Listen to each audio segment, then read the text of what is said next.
If I hadn't run away, he'd have done me to death. Did you do something to make him angry? The prince responded, studying the millionaire in the lambskin coat with some special curiosity.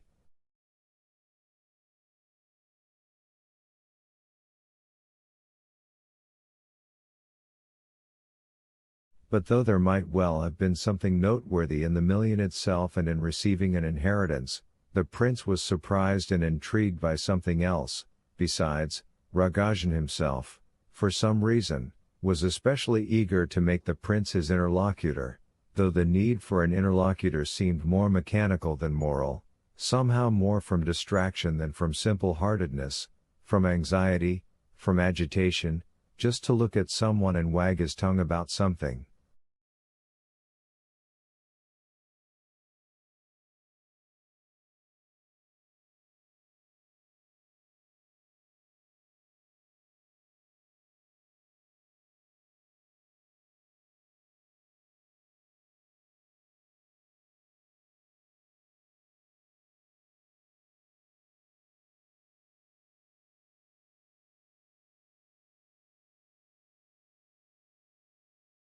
It seemed he was still delirious, or at least in a fever. As for the clerk, the man simply hovered over Rogojin, not daring to breathe, catching and weighing every word as if searching for diamonds.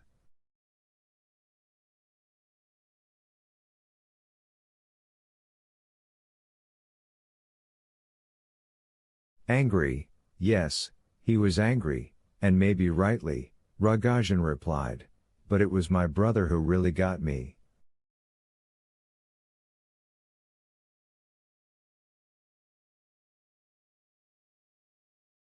About my mother there's nothing to say, she's an old woman, reads the Menon, sits with the old crones, and whatever brother Senka decides, so it goes.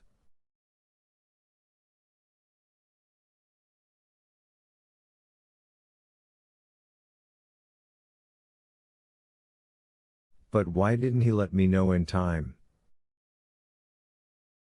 We understand that, sir. True, I was unconscious at the time. They also say a telegram was sent. But the telegram happened to come to my aunt. And she's been widowed for 30 years and sits with the Holy Fool's 9 from morning till evening.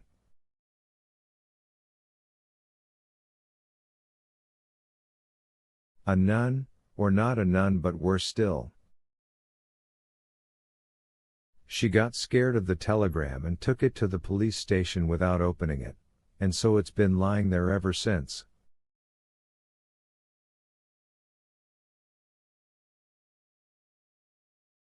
Only Konev, Vasily Vasilyich, rescued me. He wrote about everything.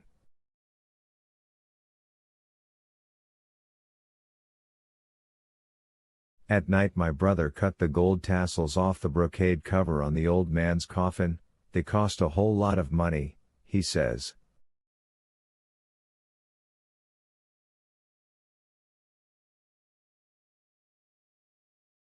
But for that alone he could go to Siberia if I want, because that's a blasphemy.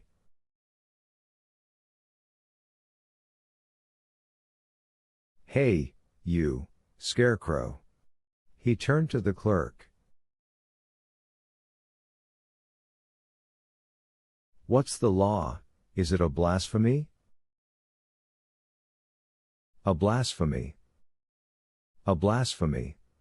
The clerk agreed at once. Meaning Siberia? Siberia. Siberia. Straight off to Siberia. They keep thinking I'm still sick, Rogojin continued to the prince, but without saying a word, secretly, I got on the train, still sick, and I'm coming. Open the gates, brother Semyon Semyonich.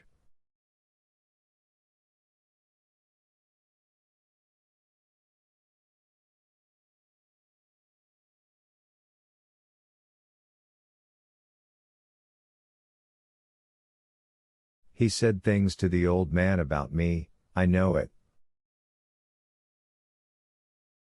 And it's true, I really irritated the old man then, on account of Nastasia Philippovna.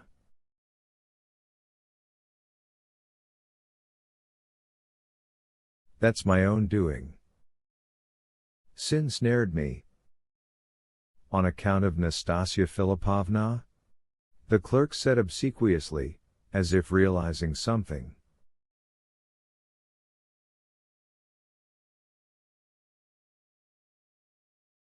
You don't know her? Rogozhin shouted at him impatiently. Or maybe I do. The clerk replied triumphantly. Well, now. As if there's so few Nastasia Philippovnas. And what a brazen creature you are, I tell you. I just knew some creature like him would cling to me at once. He continued to the prince.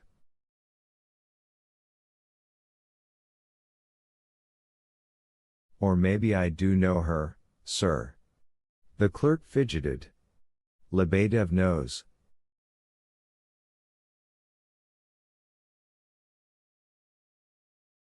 You, your highness, are pleased to reproach me, but what if I prove it?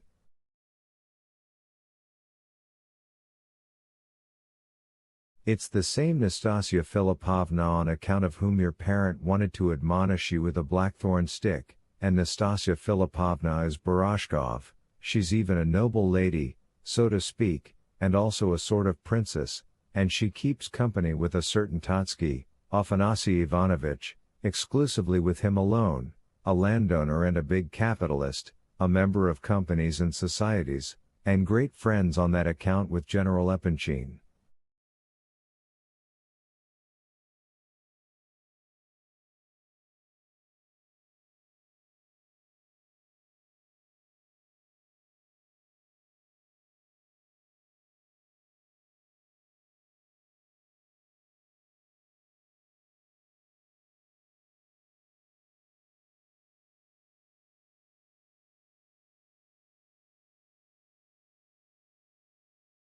Aha, so that's how you are. Rogozhin was really surprised at last. Pa, the devil, so he does know.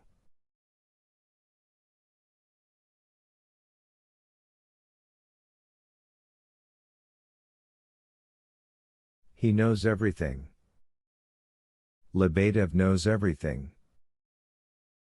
I, your highness, spent 2 months driving around with Alexashka Liachov, and also after your parents' death, and I know everything, meaning every corner and back alley, and in the end not a step is taken without Lebedev.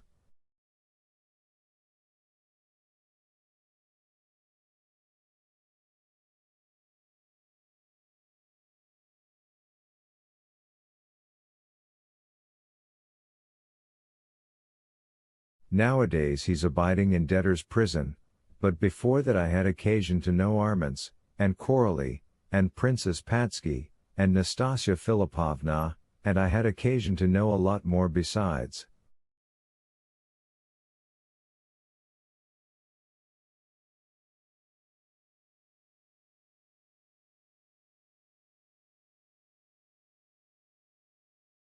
Nastasia Philippovna? Arshi and Liachov. Rogozhin looked at him spitefully, his lips even turned pale and trembled.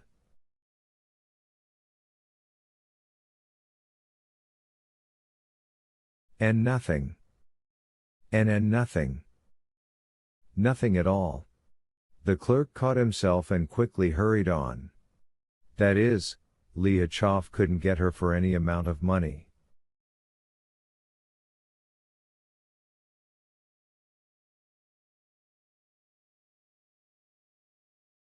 No, it's not like with Arments. There's only Totsky. And in the evening, at the Bolshoi or the French theater, she sits in her own box.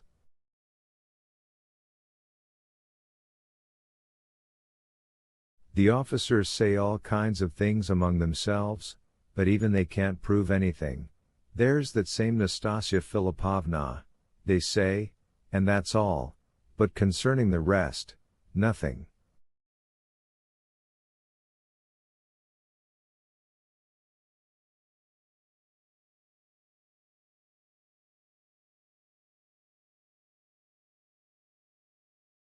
Because there's nothing to say.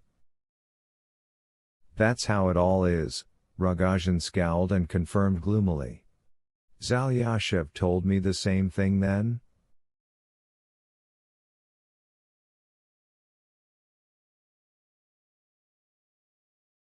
That time, Prince, I was running across Nevsky Prospect in my father's 3-year-old coat, and she was coming out of a shop, getting into a carriage.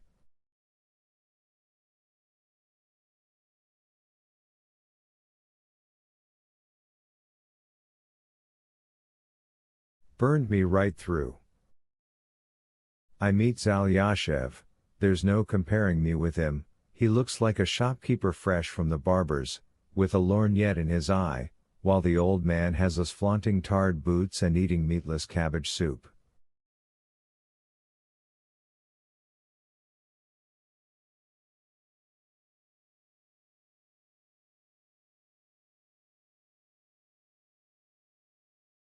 That's no match for you, he says, that's a princess, and she's called Nastasia Philippovna, family name Barashkov, and she lives with Totsky, and now Totsky doesn't know how to get rid of her, because he's reached the prime of life, he's 55, and wants to marry the foremost beauty in all Petersburg.